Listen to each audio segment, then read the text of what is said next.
आज मोदी जी टारगेट पर हैं। मोदी जी का रोड शो है कलकत्ता में, 5 किलोमीटर तक वे रोड शो करेंगे और ममता बनर्जी ने वहाँ पर धारा 144 लागू कर दिया है और 3 दिन का प्रोग्राम है मोदी जी का पश्चिम बंगाल में लोकसभा क्षेत्र में प्रचार प्रसार करेंगे। ममता बनर्जी इंडी गठबंधन के सबसे बड़े नेता हैं। ममता बनर्जी इंडी गठबंधन के सबसे बड़े नेता हैं और इंडी गठबंधन के टारगेट पर मोदी जी हैं। इंडी गठबंधन के टारगेट पर मोदी जी हैं। मोदी जी का 14 के चुनाव में 273 सीटें मिला, 19 के लोकसभा चुनाव में उनको 303 सीटें मिला। इस बार के लोकसभा चुनाव में उनको 400 प्लस सीटें मिलेगा। आप जाकर देख ले, मैं पहले का वीडियो में भी हमने कहा था 19 के लोकसभा चुनाव में 300 सीटें भाजपा को आएगी, 303 सीटें आई। इस बार लोकसभा के चुनाव में भाजपा को 400 प्लस सीटें आएगी, आप देख लें। लेकिन मोदी जी पर टारगेट क्यों ले रहे हैं? मोदी जी का नारा तो है सबका साथ, सबका विकास, सबका प्रयास। जनता के हर दुख को, चाहे आवास योजना हो, चाहे किसान संबंधी योजना हो, चाहे उजाला योजना हो, ये दीदी का सामूहिक दीदी योजना का सभी महिलाओं को लखपति दीदी बनाने में लगे हुए हैं। इसलिए सभी जाति धर्मों के लोग, मुसलमान भी 40% वोट देते हैं भाजपा को, मुसलमान भी, क्योंकि आवास उनको भी चाहिए। और हिंदू तो सारे के सारे उनको वोट देते हैं, क्योंकि जो राम को लाए हैं मोदी योगी ने, राम को भी लाए और जनता को भय मुक्त शासन दिया। आज मोदी जी 10 वर्ष से हैं तो कहाँ भारत में दंगा हुआ? भारत में कहाँ पर दंगा? भाजपा का हवा खड़ा किया जाता है पूरे भारत में। मोदी आएगा तो बहुत को कष्ट होगा, बहुत को देश से निकाल दिया जाएगा। धारा 370, 35A, NRC, अब तो नागरिकता भी दिए मोदी जी, जो हिंदू को, जो बांग्लादेश से, पाकिस्तान से, तालिबान, अफगानिस्तान से आए, उनको नागरिकता भी दिए। तो लेकिन मोदी जी तो सबका साथ, सबका विकास, सबका प्रयास चाहते हैं। लेकिन इंडी गठबंधन के नेता की टारगेट पर क्यों है? तो एक समय में जब कांग्रेस पार्टी की सरकार दिल्ली में थी तो लोकसभा से पास हुआ था, जो 2 साल से अधिक किसी व्यक्ति को सजा हो जाता है तो वे राजनीति वे चुनाव नहीं लड़ सकते हैं, वे सार्वजनिक पदों पर नहीं बैठ सकते हैं। उस वक्त के आदेश पर राहुल गांधी जी खूब वकालत किए थे, कहा कि नहीं ये लागू हो रहेगा हर हाल में।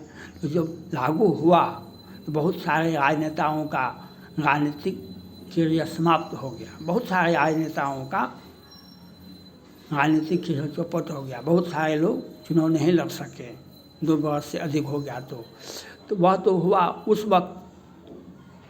अब ये नोटबंदी, हम राजनीति करते हैं तो कहीं ना कहीं हम तो किसी अपने राज्य में मुख्यमंत्री तो बन जाएंगे, प्रधानमंत्री नहीं बनेंगे। लेकिन हमारा तो आज जब राजनीति शुरू हुआ तो ये जैसे केजरीवाल जी NGO चलाते थे दिल्ली में, उनके पास में कोई आवास नहीं था दिल्ली में। जब मुख्यमंत्री बने 10 वर्ष हुआ तो शीश महल में रहते हैं। घोटाला का पैमाना इतना बड़ा है जो जिनको रहने के लिए जगह नहीं था दिल्ली में, अब शीश महल में बना करते हैं। संविधान में ऐसा नियम नहीं है। राष्ट्रपति भवन, प्रधानमंत्री आवास, प्रधानमंत्री कार्यालय, न्यायाधीश आवास, राज्यपाल भवन, मुख्यमंत्री आवास, ये सब सुने होइएगा। जितने भी सार्वजनिक पद पर बैठे हुए सबका आवास होता है, आवंटित आवास होता है। लेकिन आज तक नहीं सुने होइएगा कि जो मुख्यमंत्री का आवास का नाम शीश महल हो गया। ये भ्रष्टाचार का पराकाष्ठा है। ऐसा भी मुख्यमंत्री लोग किए हैं जो वेंटिलेटर घोटाला, वेंटिलेटर उसको कहते हैं जब कोई व्यक्ति जीवन का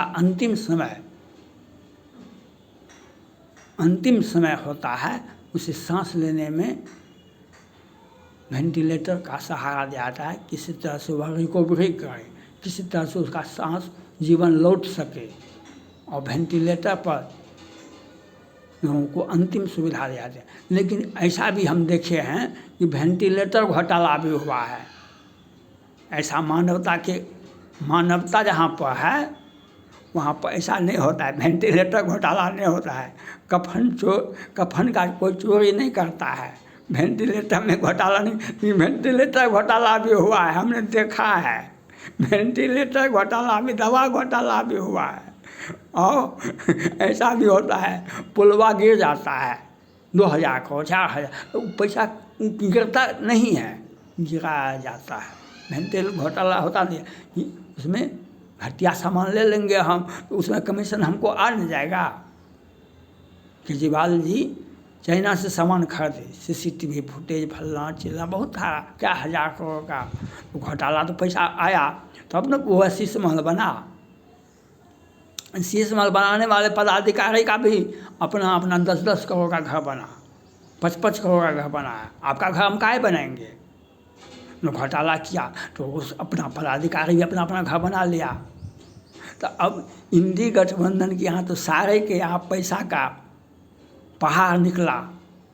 इत्र के यहाँ, इत्र का जो कारोबारी था उसके यहाँ तो देखे थे न कितना पैसा पकड़ाया था। और राज्यसभा सांसद के यहाँ को जो कांग्रेस पार्टी के राज्यसभा सांसद थे उनके यहाँ कई एक ठिकानों पर ममता बनर्जी के मंत्री पार्थ चटर्जी के प्रेमिका के यहाँ पत्नी परिवार के यहाँ पैसा पकड़ा सकता है। झारखंड के एक मंत्री के यहाँ नौकर, पीए के यहाँ, पीए का नौकर के यहाँ कितना करोड़ पकड़ाया। तो इस सब सारे के सारे इंडी गठबंधन के नेताजी तो अब वह पकड़ाएंगे, पकड़ा के जेल जाएंगे। जैसे केजरीवाल जी और बहुत सारे मुख्यमंत्री जी और बहुत सारे मंत्री जी तो इंडी गठबंधन और ईडी के टारगेट पर हैं, तो 2 साल का सज़ा तो हो जाएगा। राजनीतिक कैरियर तो चौपट हो जाएगा। राजनीतिक कैरियर हमारा चौपट हो गया।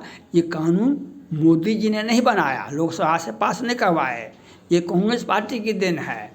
और राहुल गांधी जी उस वक्त खूब वकालत किए थे। लेकिन हमको तो दिक्कत इससे है, मोदी उस वक्त हमने सोचा नहीं हमारे ऊपर, हम ही के ऊपर आ जाएगा कानून। उस वक्त कितने लोगों का, राजनीतिक लोगों का, बड़े बड़े राजनेता का राजनीतिक चौपट हो गया। अब तो सामूहिक रूप से इंडी गठबंधन के बड़े बड़े राजनेताओं का जो सपना देखते थे, जैसे ममता बनर्जी, जैसे केजरीवाल, इन लोगों का तो राजनीतिक चौपट हो जाएगा। इसी के लिए बेचैनी है, इसी के लिए बेचैनी है। अपराध को करे अब पाप फल भोगू, अति विचित्र भगवंत गति को जग जानगो। अपराध को करे अब पाप फल भोगू, अति विचित्र भगवंत गति को जग जाने जोगो। राम को वनवास हुआ था, सीता जी को वनवास का आदेश किसी ने नहीं दिया, लक्ष्मण जी को वनवास का आदेश किसी ने नहीं दिया, लेकिन वनवास तो वे भी गए, सीता जी भी गई।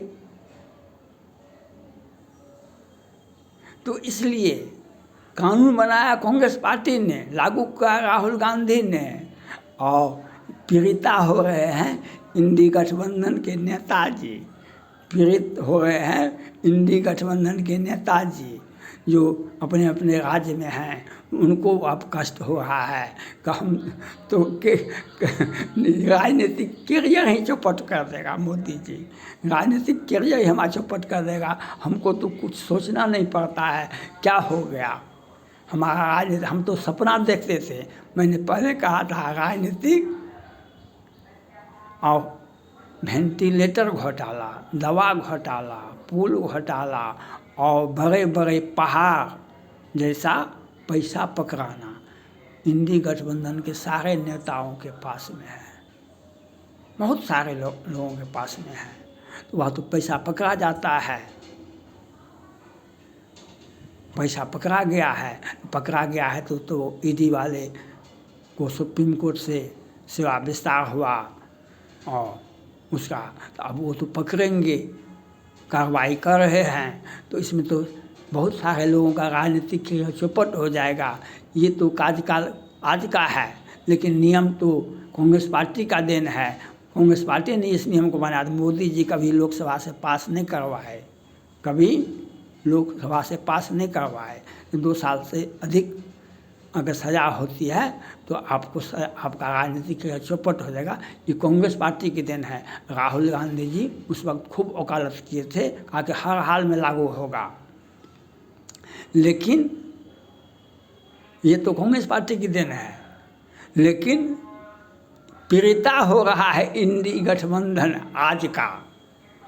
जितने भी क्षेत्रीय यहाँ पर नोटबंदी हुआ था उस वक्त मायावती जी के अकाउंट में पार्टी फंड में 200 करोड़ की 400 करोड़ रुपया पकड़ाया था, जो कि 20 वर्ष पहले मुख्यमंत्री रही थी।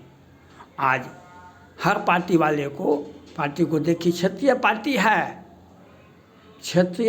है, कितनों मकसद किए, लेकिन राष्ट्रीय पार्टी नहीं बने। तो राष्ट्रीय पार्टी को नियम है कि चंदा लेने का अधिकार है। आपको राष्ट्रीय पार्टी को संविधान में नियम है जो आप राष्ट्रीय पार्टी चंदा ले सकता है। चुनावी बॉन्ड जो है वह राष्ट्रीय पार्टी को दिया जाता है, उसको दिया जाता है। लेकिन क्षेत्रीय पार्टी के पास में जो फंड है उससे तो बजट पास हो जाएगा बिहार सरकार का। क्षेत्रीय पार्टी के पास में सत्ता में देखे व्यक्ति, जो पार्टी सत्ता में उसका देखिए 10-10 हज़ार को कितना चुनाव। केजरीवाल जैसा छोटा के दिल्ली का विधानसभा नाम मात्र का विधानसभा है, नाम मात्र का, और वहाँ पर मुख्यमंत्री जो शराब घोटाले में वकील को कितना करोड़ रुपया दिए, 2-3 सिंधवी साहब को और कितना वकील को कितना टका दिए हैं, वह तो अब पता चल रहा है।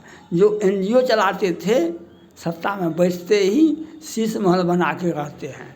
आज तक कहीं सुना है आपने जो सार्वजनिक पदों पर बैठे हुए हैं, राष्ट्रपति की, सुप्रीम कोर्ट, क्या प्रधानमंत्री, क्या मुख्यमंत्री, क्या सबों का आवास अलग अलग आवंटित होता है। मुख्यमंत्री आवास, प्रधानमंत्री आवास, राष्ट्रपति भवन, ये सब संवैधानिक संस्थाएं हैं। लेकिन आज तक नहीं सुना होगा कि मुख्यमंत्री का आवास का नाम शीश महल हो सकता है। ये भ्रष्टाचार का पराकाष्ठा है, ये भ्रष्टाचार का पराकाष्ठा है। लेकिन भ्रष्टाचार का पराकाष्ठा से मतलब हमको नहीं है। हम तो सपना देखते थे प्रधानमंत्री का, हमको तो अब जेल भेज रहे हैं आप लोग, हमको तो जेल भेजा है मोदी। हम इसलिए विरोध करते हैं मोदी जी का, क्योंकि हमारा राजनीतिक चौपट हो गया। इसीलिए मोदी जी को टारगेट पर लिए हैं, क्योंकि सावन के अंधे हरो अंश तो जो सावन के अंधे हरो अंश। थैंक्स।